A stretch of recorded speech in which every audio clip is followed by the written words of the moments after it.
behind the curtain of all these beautiful automated sentient seemingly LLMs, it's just a lot of humans doing data entry tasks. Your data becomes the AI type of data you put in, and the people that produce that data are going to reflect in the output at the end of the day. One of the best indicators of model performance is how industrial scale your RLHF is. That's what OpenAI kind of pioneered, actually, is industrial level. Everybody's trying to benchmark against everybody else's model, and Gemini versus Mistral versus Anthropic versus whatever. They're all like, hey, how do we improve? And one of the best ways to do it is just put more and more humans, annotators into the data to make it better. You're listening to the Contango Podcast, where we take you behind the scenes as we identify, diligence, and discuss private investment opportunities at the bleeding edge of Web3. Hi, everyone.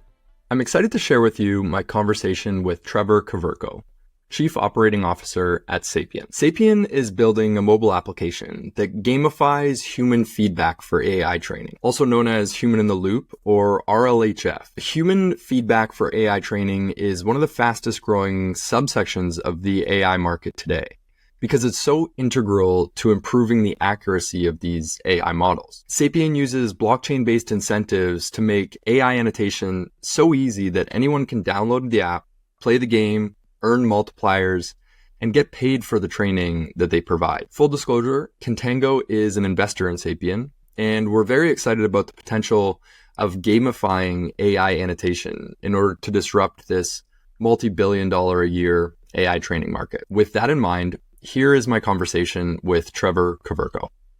First and foremost, we'd probably do well to just talk a little bit about what AI annotation even is.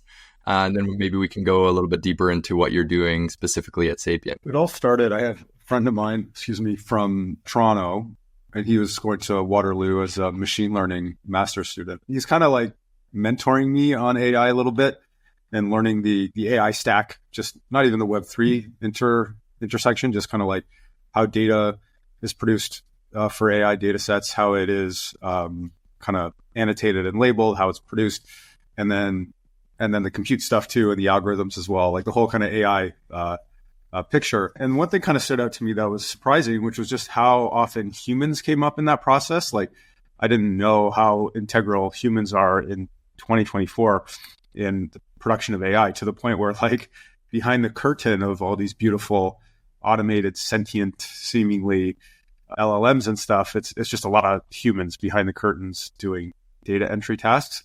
And so I thought that was interesting. So it kind of led us on this journey to learn more about it. How is it done today? Are there any like potential opportunities and weaknesses to do it better? And that was kind of the origins of Sapien. Well, you said you were getting interested in the AI space, but you've been in the blockchain space for quite some time. So maybe tell us a little bit about, your prior endeavors and kind of maybe a little bit about why you're a perfect fit to be leading a project like this. But no, I've been in Web3 a long time before it was called Web3. People aren't even calling it that anymore. It keeps changing. But early in Bitcoin, 2011, 2012, I was like, first time I started actually looking into it and reading the white paper and stuff, and was involved in some of the early projects that launched on Bitcoin. So before there was like a virtual machine inside of it, like there are today. And then Ethereum came along in the mid 2010s, I guess, and I was super involved in that community. It kind of started out of Toronto, where I was from, so it's definitely in the right place. And then eventually in 2017, 18, I launched a project called Polymath, which was an early tokenization network. And we kind of scaled that up to being a layer one chain over the last few years. So it's evolved into an L1 chain for RWA, real world assets. And really proud of that project. The team running it now has done an amazing job. We've kind of fully decentralized it and created a foundation. And yeah, that kind of freed me up to do a new project. And with AI and crypto kind of in the early stages of like actually proving itself and adding a lot of value, I thought this would be a good place to spend some time. Yeah, absolutely. Well, speaking of decentralization and some of its importance, maybe you can talk a little bit about why it's so important to have a decentralized structure for something as critical as data annotation. And maybe, just before that, just to kind of set the stage, I think in 2022, OpenAI spent about $2.5 billion on human in the loop training. And that CAGR is growing at about 30% a year, to about 20 billion by 2030. Now, those are probably low projections now because those are 22 numbers, but this is a massive space, extremely important. However, there's a lot of centralized companies that are already in the space doing RLHF. So why is a decentralized component so important in building a system like this? Yeah, I think it's important to not just jump to let's decentralize it. You need a reason to, and there's trade-offs, and sometimes it's better to be centralized. Most of the data labeling today happens in highly centralized environments. And there's kind of one key reason for that, which is data quality. Because it seems kind of obvious, right? It's like, why would you, if it's just humans that are answering, data entry questions, like draw a bounding box around the stop sign, or like, does this seem like it was written by a human or an AI? And then the human, you kind of click whatever. So that's kind of an example of data labeling. Like, why can't you just do it from your phone? Why do you need to drive to these facilities in the Philippines or whatever, where most of the professional data labeling happens today? And these kinds of like call center, I call it like, it's not even Web 2, it's like Web 1. And so that was surprising. That was kind of part of my journey learning about it, is that a lot of it takes place in these places. But there's a lot of smart people and smart companies overseeing this. So I'm like, well, they're not stupid. Like, there must be a reason. And it kind of all boils down to quality. How do you know that these humans are doing a good job and that they're playing in a genuine way? And to use crypto talk, how do you know they're not Sybil attacking the network? So it's a difficult challenge. And I think the way the first inning of AI is played out, it's kind of high end of the market. So this is like the LLMs. This is like government contractors from like the Pentagon or something need data labeled. So they're going to go to a certain white glove, high end service to do it. But I think what we're seeing now is kind of the mid-market emerge, the long tail of models that also want to have performant models, that also want to have their own maybe private permission model that they don't want to like piggyback off of someone else. So a lot of these models also need human feedback in their data sets. And so I think we're starting to see the need for more kind of mass market marketplace where anyone can like upload raw data that needs labeling from humans. And then on the other hand, labelers that don't necessarily have to go to a physical location, don't have to have like layers of management kind of breathing down their neck. They can just kind of like do it in their own way. And they get kind of like positive reinforcements loops to like encourage them to do a good job. So those are kind of the experiments that we're running at Sapien on a daily basis. Yeah, it's a really, really interesting point. And I totally get your point about not wanting to decentralize too early. Maybe I guess in this context, I was talking a little bit more about being distributed, because I think even in the space of human in the loop or human reinforcement, there could potentially be, if you have all of your data labelers centralized in one country or in one specific area, there could be regional or religion based or geographic based bias, right? Whereas if you have an application that is distributed to the masses, that allows anybody to participate, then you don't necessarily have those regional biases as much. Would you kind of agree with that take? Yeah, I think we can speak firsthand from this too. Your data becomes the AI in a sense. Type of data you put in, and the people that produce that data are going to reflect in the output at the end of the day. And so a lot of customers that we talk to like want diversity. They don't want just a bunch of 28-year-old men from one area of Southeast Asia labeling data. Nothing wrong with that, but they want like the most representative possible group of labelers doing the job. So it reflects in the model at the end of the day.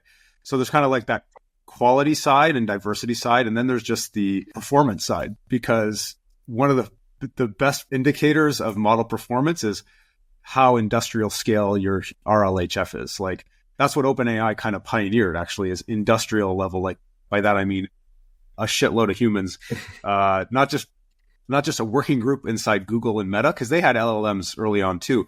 They just didn't work very well, I guess. They hallucinated a lot, and they weren't ready to be released to the public.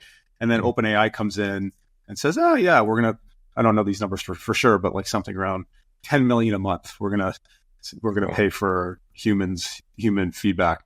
And then I think those numbers have like 10x even since then for a lot of the major models, because it's an arms race. Everybody's trying to benchmark against everybody else's model, and Gemini versus Mistral versus Anthropic versus whatever. And so they're all like, hey, how do we improve? And one of the best ways to do it is just put more and more humans, annotators into the data, to make it better, like not just like faster or whatever, but like actually more accurate and less hallucinatory. Yeah, I mean, it makes a lot of sense, right? Garbage in, garbage out. And if you have a lot of unique individual people annotating this type of data, you get much finer results, or I guess higher levels of accuracy. I didn't know it was OpenAI that had pioneered that type of program, but it seems like it's taking off everywhere now, right? Like you have a lot of Web 2 companies that are, Scale.ai and multiple others in the Web 2 space that are doing this type of data annotation. But maybe... And just to add to that too, what I think the implication of that, or the result, has just been a shortage of high quality data labelers. And I've seen reports, I think Andreessen did a report, it was like 10-1, like the market needs to grow. Like we need more human data labelers, like a lot more. I would say even more than the 10x, more like 100x. And so AI needs incentive, and blockchain needs intelligence. And I think this is a real reason there's so much convergence in this space. But when we talk about AI needing incentive, obviously it's extremely costly to pay all of these human annotators. And probably the quickest and easiest way to do that would be through tokenization or through, stablecoins. So how do you guys think about incentivization of people that are kind of using your application to annotate? It's really 3 or 4 things we need from our labelers. We need to acquire them, we need to engage them, and we need to retain them. And so I think there's some Web3 integrations that we're still exploring where, hey, maybe it makes sense to cash out in some kind of a stable coin, so you don't have to pay the remittance fees, you don't have to get delays or PayPal integrations or anything like that. And then I think there's other ways to use, maybe third-party NFTs as a way to reward people for doing a good job, other integrations like this. There's also things we're kind of looking at around standardization, where a lot of the data labeling Web 2 companies are just kind of silos and they don't really speak to each other. They're on different tech stacks and they're definitely not interoperable. So we're actually kind of in the early stages of developing our own standard, kind of like Fabian Vogelsteller, who created ERC20. We actually created a standard at my last project, Polymath, that is still widely adopted, called ERC 1400, which is an early tokenization standard that I think is the main default standard for tokenization. But anyways, it's really powerful when you can do that and have, not just for us, but like anyone can now hook into our front end infrastructure with their back end data pipeline. And it just makes things a little more kind of composable and a little more interoperable, which I think is much needed actually in this kind of like data industry within AI. Wow, that's really interesting. So using this standard, anybody would be able to essentially upload their own data to be annotated by this kind of distributed network of AI annotators through Sapien. Is that what I'm hearing? Yeah, totally. We're still kind of designing it out. We have plans to almost evolve into a labeling as a service infrastructure. So like whether we're doing our own proprietary customer data, which we have a decent amount of already, or whether it's someone else's data that just needs labelers, we kind of realize that is the bottleneck. It's not data. There's an unlimited amount of raw data that needs to be labeled. Mm-hmm. So it's literally like there's not enough data on the internet that these models can consume. Like it's endless. The problem is like structuring that data. That's kind of the supply chain I talk about a lot, which is like the raw data, like the raw oil or crude oil on the ground, and then you have to like refine it. The refining process, that's like structuring the data, and only then can you like train it. And even after you're done training, it's kind of a loop. You got to go back to the fine tuning step and then kind of rinse and repeat. Most of that energy, like I don't know if this is true, but in like geology or something, it's a lot easier to just get big rocks out of the ground and ship it. But the hard part is like actually processing it and refining it. I think Andre, the founder of Grass, has an analogy of like the furnace is the training model, but like the raw materials that go into the furnace is like the data. And right now we're kind of like moving a lot. We saw a lot of attention in especially AI crypto on the furnace part, like the decentralized GPU marketplaces and stuff. But that's only like the half of the coin. The other half is like the data part. And now we're starting to see people realize, hey, this might actually be the true bottleneck is good quality data. And that's like a lot of startups are coming out with this competitive advantage. We've got this proprietary data, or we've got access to this, or Reddit, we have some licensing agreement or something. We're kind of like laser focused on that side of the coin, which is like the data production, the data processing part of the AI supply chain there. It seems obviously not all data is made equal, and there's quite a bit of energy that goes into refining and fine tuning that data. I want to talk a bit about those, 3 things that you mentioned with respect to bringing people on board. It's acquire, retain, and engage. And I think, the second 2 talk a little bit about gamification. The first one talks a little bit about your distribution channels and how you bring new people on. One thing I'm interested to learn a little bit more about is if you have a data set that needs a specific type of human in the loop, right? Maybe it's somebody that speaks Mandarin. Maybe it's somebody that is a mathematician. Maybe it's somebody that has a specific skill set to annotate this data. How do you go about acquiring those types of individuals, and how do you go about testing their knowledge and how qualified they are to be an annotator? It's true. A lot of the growth is specialized data labeling. So like having, because all these models now, they're leveling up, and now it's like, hey, we can already like label the stop sign pretty good, but now we want to label the tumor cell in a pancreatic cancer MRI image. And so that's what AI needs now, is humans who are licensed professionals who are experts to actually help refine the data that eventually gets trained to like build a model around, you name it, like math. We have a customer in Asia who's they're building math GPTs, and they need a lot of mathematicians speaking the local language that isn't English to, although math is numbers, I guess, but there's still some language underneath it, I guess. Yeah. So they need like Mandarin speaking mathematicians, and it's kind of like, any marketplace, right? You have different tiers. If you look at Uber, like you have the Uber X, but that's not how it started. It started with specialized Uber Black drivers or limo drivers. And guess what? They needed to be onboarded. They needed to be licensed. They needed to have a certain standard and dress code to use it. So we kind of see ourselves evolving in that way as well, where we have different categories, different verticals, different modules around like the legal vertical. We have customer there, the medical vertical, and kind of that's definitely where the future of data labeling is. So we're kind of like learning a lot and seeing not just what works, but what's scalable as well. We don't want to be like a service business, like doing custom work for everyone. We want this to like be as self-serve and automated as possible over time. Even right now, we're definitely doing things that don't scale. I think that's actually really interesting, because just in my head now, I'm kind of taking this to the limits and thinking over time, the type of humans that we need are going to get fewer and fewer because they need to have specific skill sets. Yet the amount of humans we need is going to be more and more. So this is a really interesting problem you guys are solving, at least in kind of distributing the nature of which anybody could be a data labeler through this type of platform. So let's talk about retain and engage, because what you guys have done that I think is really interesting is this gamification process of the application. And you guys have, multiplier scores and all these different things. So kind of talk us through your guys' thought process on this gamification. I've seen demos of the app. It looks really, really engaging. And, as opposed to playing Flappy Bird on your phone, you might be able to go train some data labels and have some fun and make some money, right?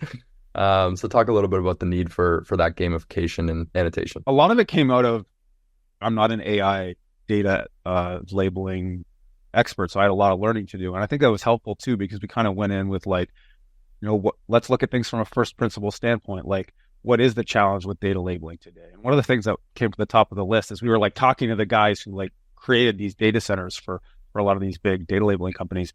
It's kind of like, what are the challenges? And so one of them is like maintaining or retaining labelers. There's like a high amount of churn.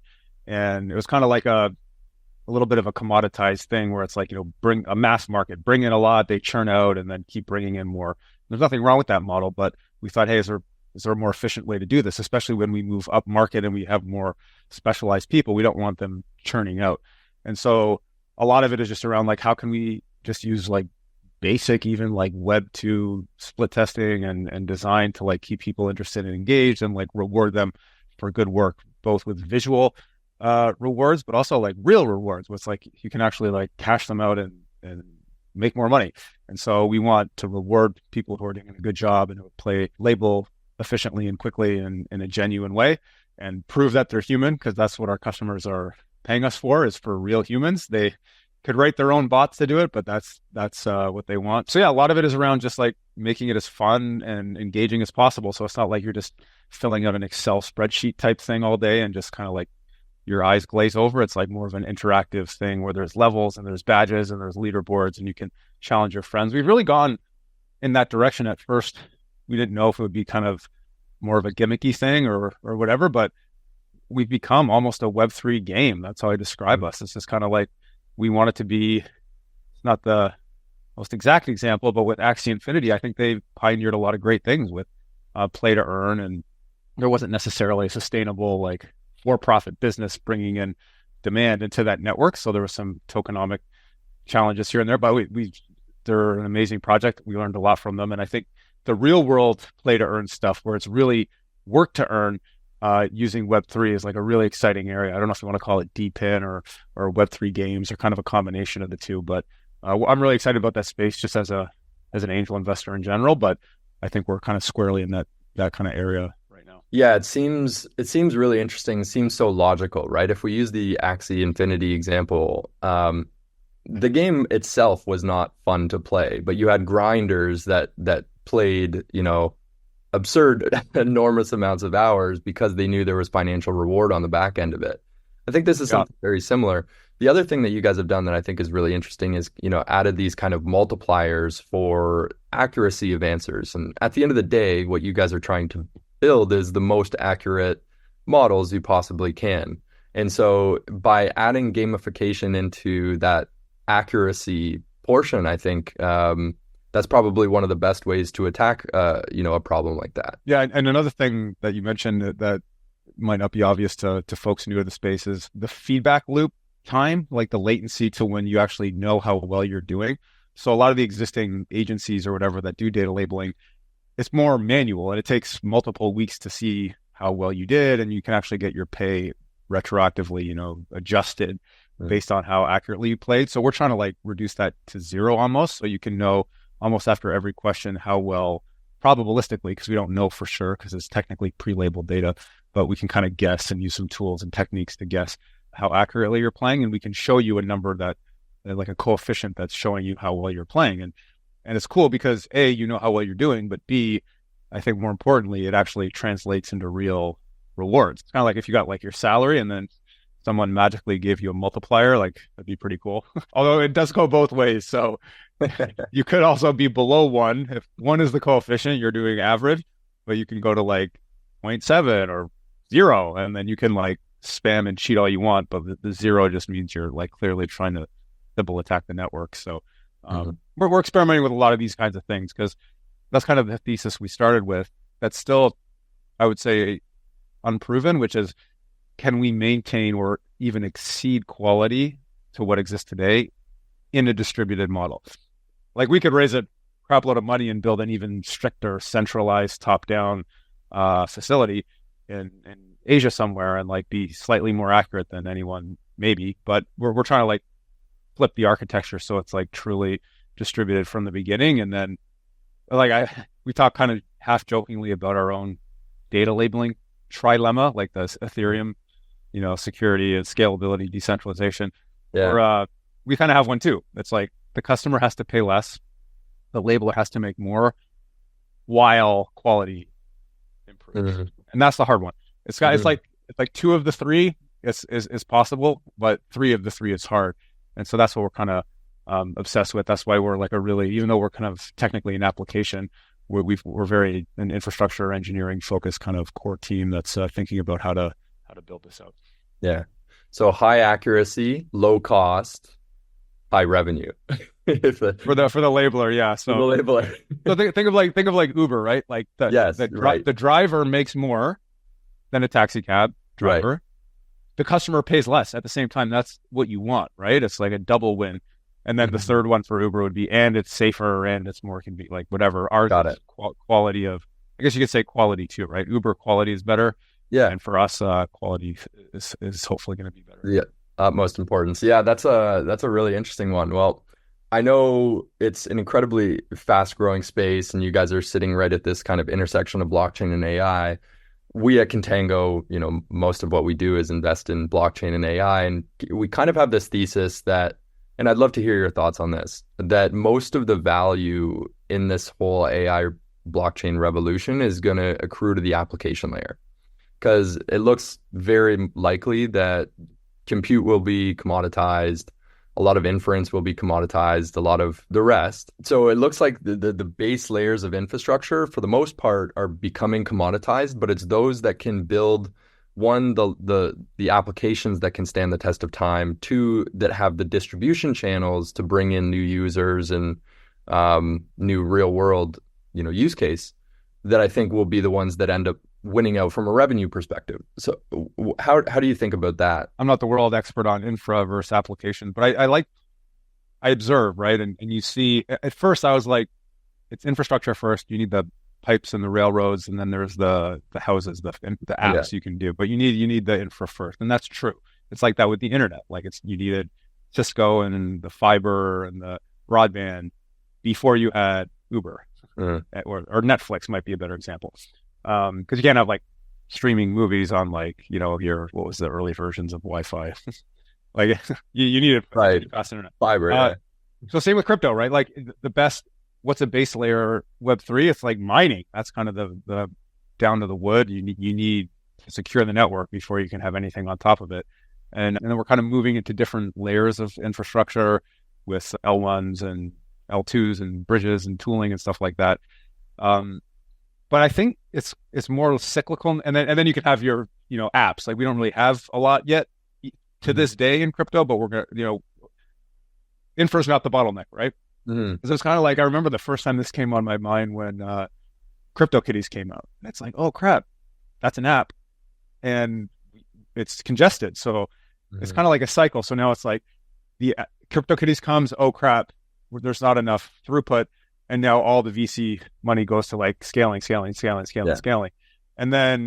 now it comes back. And now it's like app time. So now I think we're kind of in that. That's kind of why if I wanted to go and raise the biggest round at the biggest FDV or valuation or whatever, I would be, we're some kind of a, base layer AI infra company. But I feel the industry doesn't need that right now. Like it needs actual use cases and stuff. So we're going to try, like with Sapien, we want to have 1 million data labelers by the end of the year. That's our goal. It wouldn't make us the most used Web3 app by any means, but like bringing in and a lot of those would just be Web2 users that are just trying to make a living, right? And it's like, oh, wow, I can, pay myself in stables to save some fees and remittances and stuff like that. So that's kind of what part of our mission too is to 100x the amount of labelers, but bring a lot of those Web2 on the fence people into Web3. Like Axie Infinity did that, right? They had a lot of gamers or people that weren't Ethereum, whatever, but they just wanted to play this game and make money. And now that was their gateway drug into the ecosystem. So there's a long answer, but I love it. I actually haven't really thought about it in that kind of cyclical term as of yet, but I mean, it makes a lot of sense, right? You build the MVP or the prototype of the infrastructure, and then people push that infrastructure to its capacity, and then something breaks, CryptoKitties, the whole network gets congested.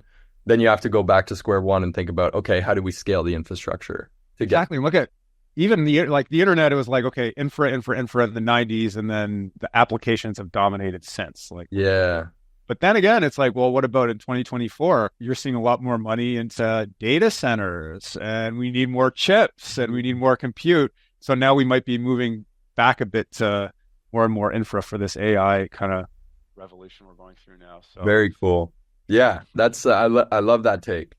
Well, we're just about at time, but I wanted to kind of get you to put your Moon Boy hat on for a second and just talk a little bit about maybe what the next 12 months looks like for Sapien. What are some things that we can be excited about? When can we see this, product in the wild? I guess what we're working on now and we're most excited about is we're building kind of a embeddable frame. We have an internal name for it, but think of it as like your Google Calendar. You can embed that in someone else's site or something, or your phone or whatever. We want video exactly.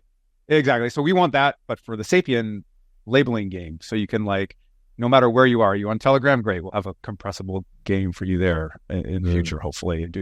Are you on one of our partners' websites? Like we have a great network, some of our investors as well, who have these like huge guild networks and stuff like that. And we'd love to like put our frame on one of the pages there. So like all of their users can now suddenly have access to a new form of gig work almost. Like you don't have a car to drive an Uber, you don't have broken leg, you can't do a DoorDash. Well, you can just like bust out your Android phone and label some data, and not even as a full-time job. Like maybe you're just at a bus stop and instead of playing Candy Crush, you can just like label. So we want to like that's kind of a release we have coming out too, which is just like we'll have it on our own website to start first, and then you'll start hopefully seeing it on other platforms as well, kind of as an embedded frame. So wow, I guess that's super cool.